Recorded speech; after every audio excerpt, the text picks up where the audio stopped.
राम राम किसान भाइयों, मैं नितिन फिर से हाजिर हूं आपके अपने चैनल नितिन देओल में। किसान भाइयों, आज की जो हमारी वीडियो है ये है 60 से लेके 70 दिन की अवस्था जिन किसान भाइयों की गेहूं के प्लाट की हो गई है वे किसान भाई इस वीडियो को देखें। जिन किसान भाइयों की जो गेहूं की फसल है लगभग 90 दिन के आसपास की हो गई है वे किसान भाई इस वीडियो को ना देखें और अपना टाइम खराब ना करें। यदि वीडियो आप पूरा देखते हैं तो किसान भाइयों मैं जिम्मेदारी के साथ कह सकता हूं कि आप अपनी गेहूं की फसल से एक अच्छा और शानदार उत्पादन निकाल सकते हैं। इस वीडियो को आप पूरा देखें। किसान भाइयों, इस वीडियो में मैं आपको बताने वाला हूं कि जिन किसान भाइयों की जो गेहूं की फसल है 60 दिन की अवस्था पर हल्की हल्की पीली पड़ रही है, उसकी जो ग्रोथ है वह अच्छी तरीके से नहीं हुई है, गेहूं के अंदर टिल्डिंग भी शानदार नहीं है और वे चाहते हैं कि उनका जो उत्पादन है गेहूं का वह अच्छा निकल सके, तो इस समय पर जो खाद मैं आपको बताने वाला हूं, जो तरीका आपको बताने वाला हूं, यदि इस तरीके से आप चलते हैं, ये खाद आप अपनी गेहूं की फसल के अंदर डालते हैं तो किसान भाइयों आपका जो गेहूं का उत्पादन आएगा वह काफी अच्छा निकल करके आ सकता है। एक बात मैं आपको और बताऊं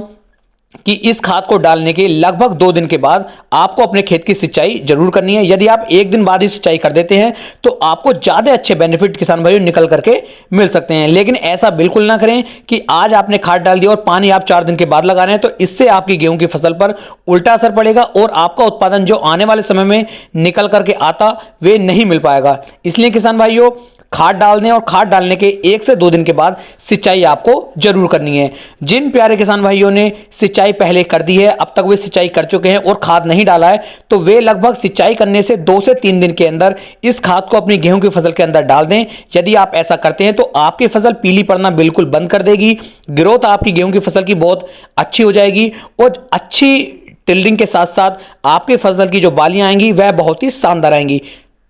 किसान भाई, यदि आपने मेरे चैनल को सब्सक्राइब नहीं किया है तो कृपया आप मेरे चैनल को सब्सक्राइब कर लें और हो सके तो पास वाले बेल आइकन को दबा लें, जिससे कि आने वाली वीडियो की नोटिफिकेशन आपको जल्द से जल्द मिलती रहे। यदि किसान भाइयों आपके कुछ प्रश्न हैं तो आप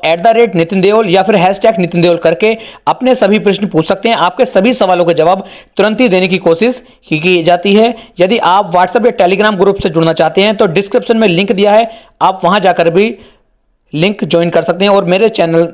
कि सभी वीडियो को आप अच्छी तरीके से प्राप्त कर सकते हैं। शुरू करते हैं आज का अपना टॉपिक कि 60 से 70 दिन की अवस्था पर हमें गेहूं की फसल के अंदर कौन कौन से खाद डालने चाहिए। तो किसान भाइयों,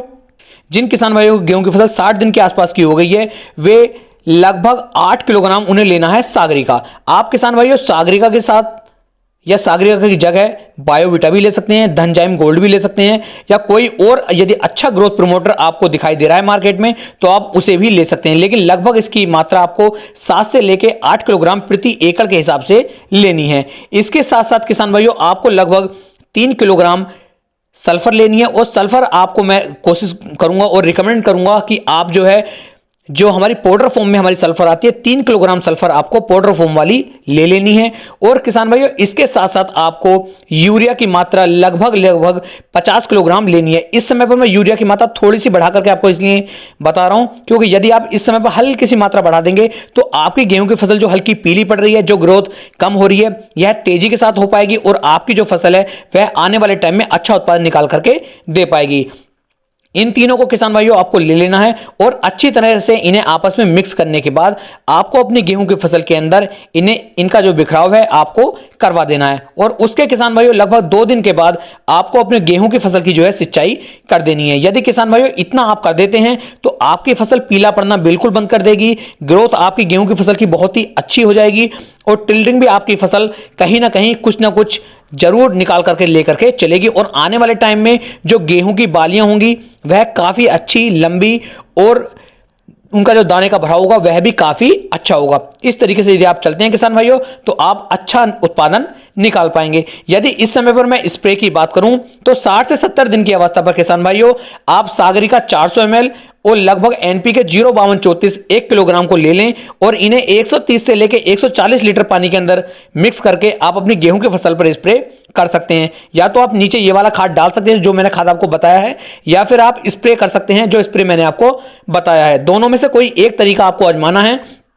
और किसान भाइयों आपकी गेहूं की फसल काफी अच्छा उत्पादन निकाल कर देने में आपको सक्षम हो पाएगी। उम्मीद है मैं आपको एक सही और अच्छी जानकारी दे पाया हूं। यदि इससे संबंधित कुछ प्रश्न आपके हों तो आप मुझे कमेंट कर सकते हैं, मैं तुरंत ही आपके सारे सवालों के जवाब देने की कोशिश करूंगा। फिर मिलेंगे एक नई वीडियो में एक नई जानकारी के साथ, तब तक के लिए राम राम जी।